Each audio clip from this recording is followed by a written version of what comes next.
pero se esconde. Oh, no es amor. Welcome to a new edition of the Neon Jazz Interview Series with jazz improviser, composer, arranger, and bandleader Edward Simon on the new 2023 album Femeninas, Song of Latin American Women. On this project, he is joined by Adam Cruz on drums and Reuben Rogers on bass, and special guests Mexican vocalist Magos Herrera, Venezuelan percussionist Luis Quintero, and Brazilian guitarist Romero Lubambo. This album features songs by both established and emerging songwriters. As a native of Venezuela, he has made a name for himself over decades in America as a force in jazz. We cover this album, the post-COVID world, and so much more. Enjoy.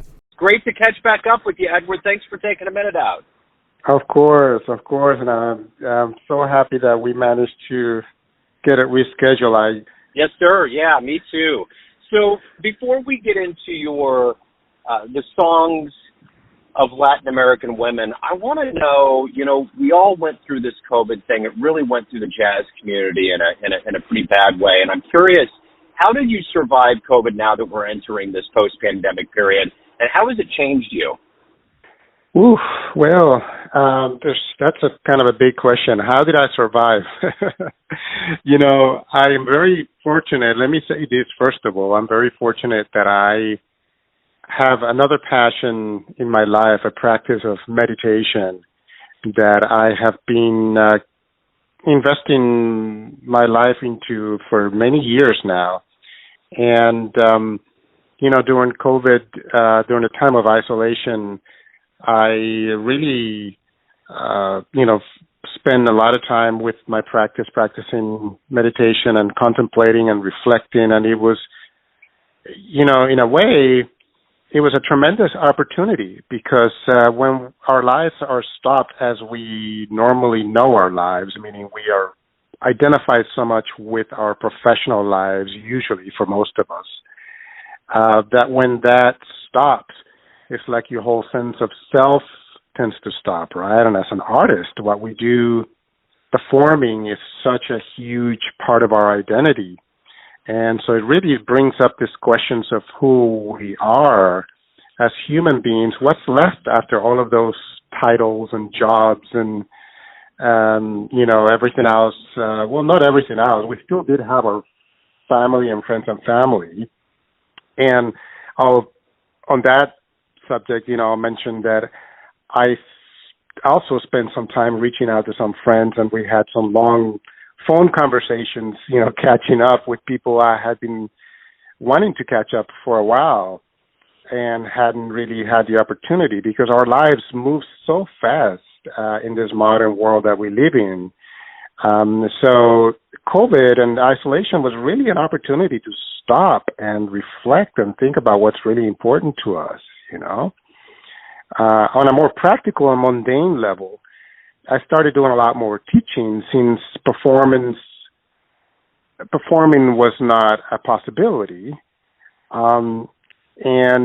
That's how I managed to generate some income and kind of get through that very rough period when I couldn't, earn a living from performing. I earn most of my income from live performances and I always have. So in a way, it was also a wake-up call in terms of professionally how much all my eggs are in one basket. And I started to really think hard about how I could move my music business online. And so I started learning a lot about technology. I took courses online on how to take one's music business more online. And, I'm still kind of in that process of looking for ways that I can generate more of my music business online so I don't have to depend on live performances as much as I had been for the last 30 years. And so I'm gradually moving more in that direction and learning how I can maybe do more live streaming concerts and have more merch available online and those sorts of things. So COVID was not all bad. I mean, it was a very difficult thing that we went through, and and I had many lows during that period as well, and many of my family members did, and there's no question about that. However, in retrospect now, I see that, it really forced me and many of us in our community to learn other ways that we can generate income and be, supported by our music in ways that is not dependent upon live performances as much and touring specifically, and using technology to support that, because the possibilities are there, and I learned a lot about streaming live concerts. I had to learn so much about technology during that that COVID isolation period. It was quite a learning period of time for me about OBS and gear and recording and mics and video, and there's a lot there. So in some ways, I'm kind of grateful for that period. Wow, well said. What a great answer. So, talk to me a little bit about Femeninas, about the brand new album, and what urged this, and how you feel about the final product. Yeah, so Femeninas was a project that was born initially from an experience that I had back, I think, in 2018, I believe it was, when I had the opportunity to collaborate for the first time with Magos Herrera, the wonderful vocalist who is featured on this album. We had the opportunity to perform a tribute concert to the iconic Argentinian vocalist Mercedes Sosa at National Sawdust in New York City. Magos was the featured artist with my trio, as well as Pedro Aznar, who is a wonderful singer from Argentina who performed with Mercedes back when she was still alive. And that concert was a beautiful experience to, spend some time looking at the legacy of Mercedes Sosa and all that she has done. And it also, it was a kind of a reminder of it inspired this idea after conversations with Magos, this idea of looking more deeply at the contributions that Latin American artists and women and songwriters in particular have done. And so we talked about doing this collaboration, and it finally came to fruition after I received some support from South Arts through a program called Creative Residencies that supported a residency of my ensemble, this particular ensemble that's featured on this album, at the San Francisco Conservatory of Music in 2021. We had a week residency there where we developed this program of music that you hear recorded on this album. And it was really a collaborative process between Magos and I. She suggested a lot of the pieces that could be included on the album.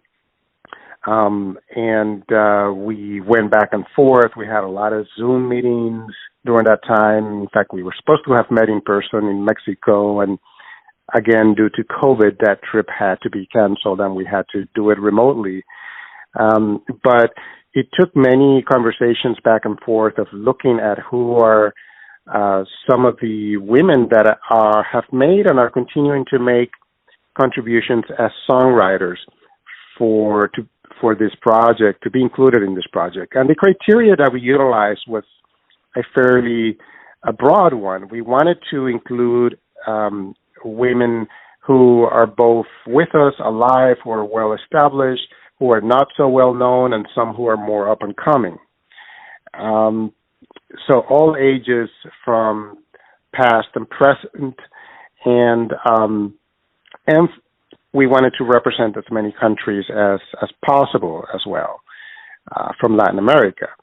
So that's how we came up with the list of artists to be featured on the album. And in terms of the results of it, I'm really incredibly pleased and happy with the results. I think the album is really quite beautiful, and the collaboration with Magos, I could not think of any other artist that would have been better for this project than Magos.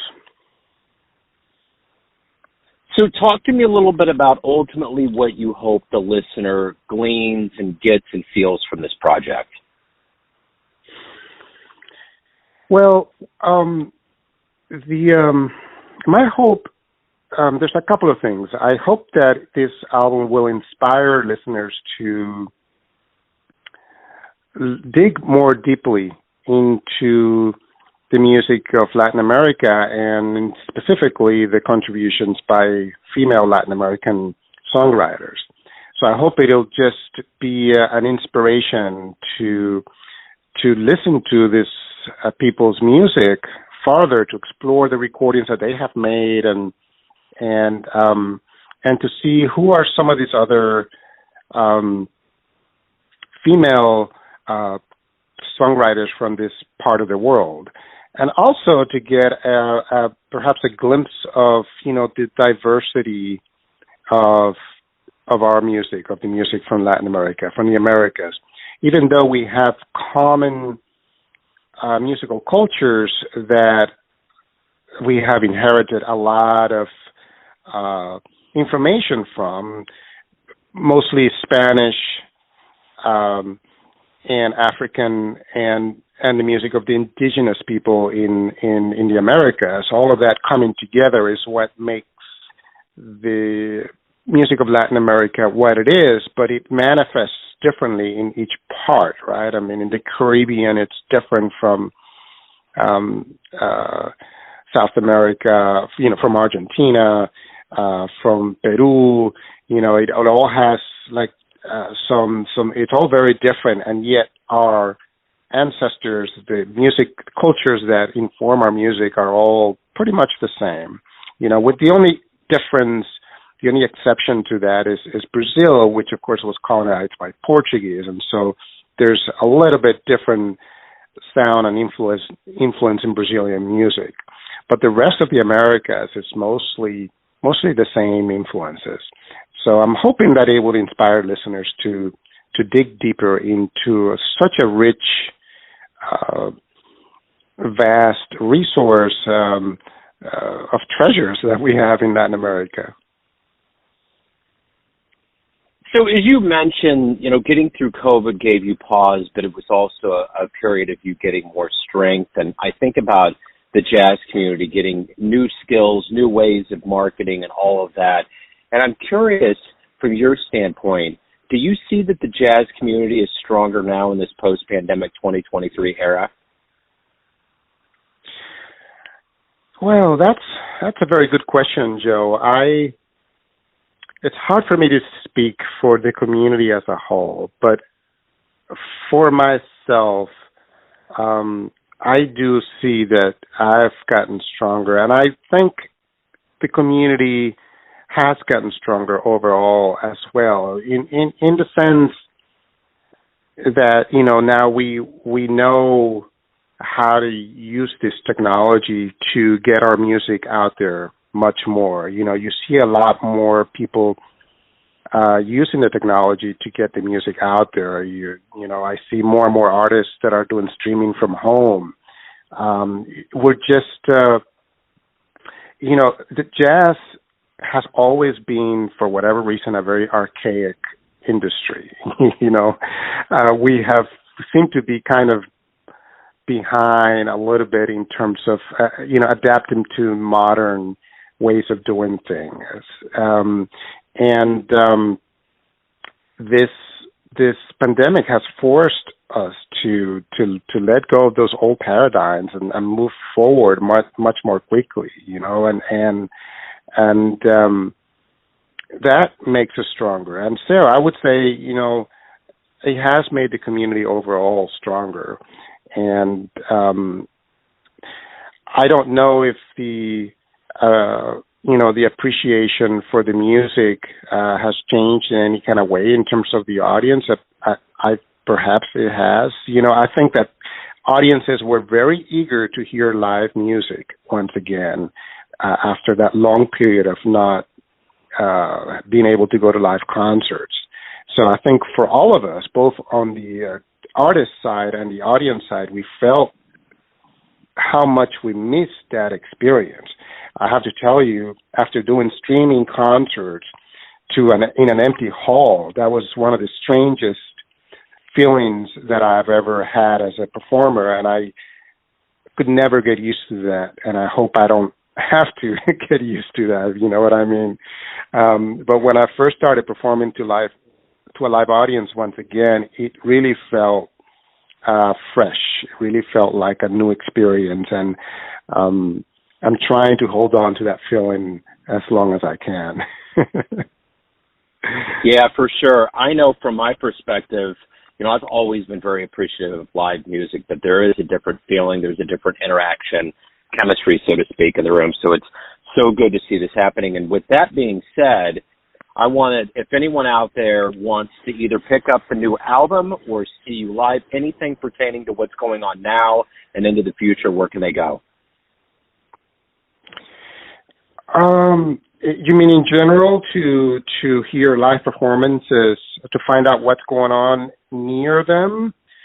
No, with you. Specifically with me. you and then picking up the new album. Yeah. Oh, yeah. So they can come to my website, and my website has my touring dates, and it also has the link right on my homepage where they can go to download the album from ArtistShare. And I should mention that this album is released via ArtistShare, which is a very new way of experiencing music that goes way beyond just the music itself. So with the download of the album comes a project experience, which includes a series of podcasts that Magos and I produced together, where we talk about each of the composers that are featured on the album.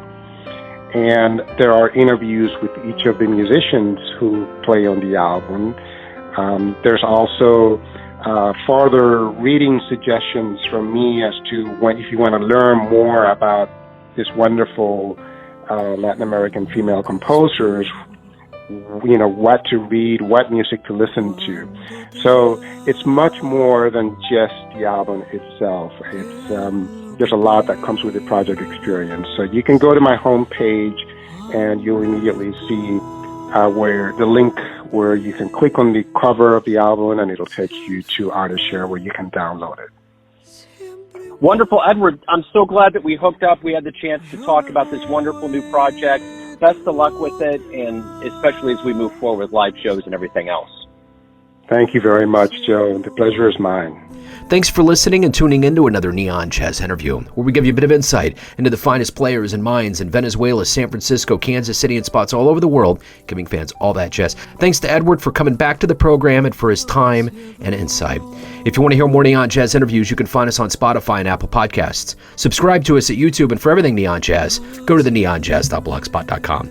Until next time, enjoy the jazz, my friends.